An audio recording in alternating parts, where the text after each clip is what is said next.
The Athletic Brewing IRONMAN 70.3 Oceanside is often referred to as the unofficial start to the season, but this year it also marked the official start of the Ironman Pro Series, and the field that showed up represented the hype well. Jackson Laundry, Lionel Sanders, Patrick Lange, Sam Long, Braden Curry, Yeli Heens, Joe Skipper, and Matt Hansen, just to name a few. This year, the Roca Swim took place in the Oceanside Harbor, and as always, it was a chilly and physical one.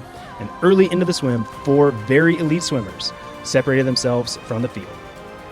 They were led by German Magnus Manner, with Matthew Sharp, Mark Dubrick, and Florian Engert just behind.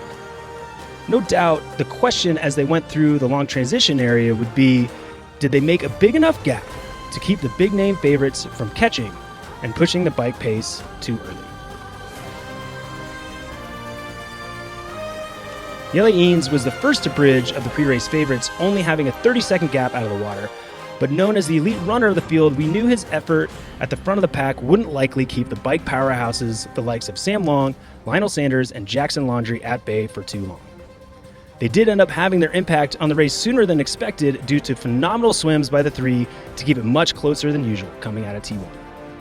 Sam Long was the main driver of the pace as far as we could see, and once the groups merged, he used the big hills and the headwinds in Camp Pendleton base to stretch the field and whittle the group down to just 5 athletes, with Maximilian Spurl also doing his best to pitch into the pacemaking as much as possible to keep the gap to the elite runners extending as the race neared the closing stages of the full GADS bike course. Lionel Sanders was clearly a driver in the pace as well, and although he hasn't been used to being near the front of the race this early on the bike, he handled the pace well and had to feel good with his position in the race. Sam Long did put in a few efforts that looked pretty intense to try and break the group more, but in the end it was 5 coming off of the bike together with Maximilian Spurl, Jackson Laundry, Lionel Sanders, and Justin Reale in tow. Not taking his foot off the accelerator, Sam left transition with a small gap and made Lionel and Jackson chase early. Lionel bridged the gap and just over a mile into the Hoka run course found the lead of the race.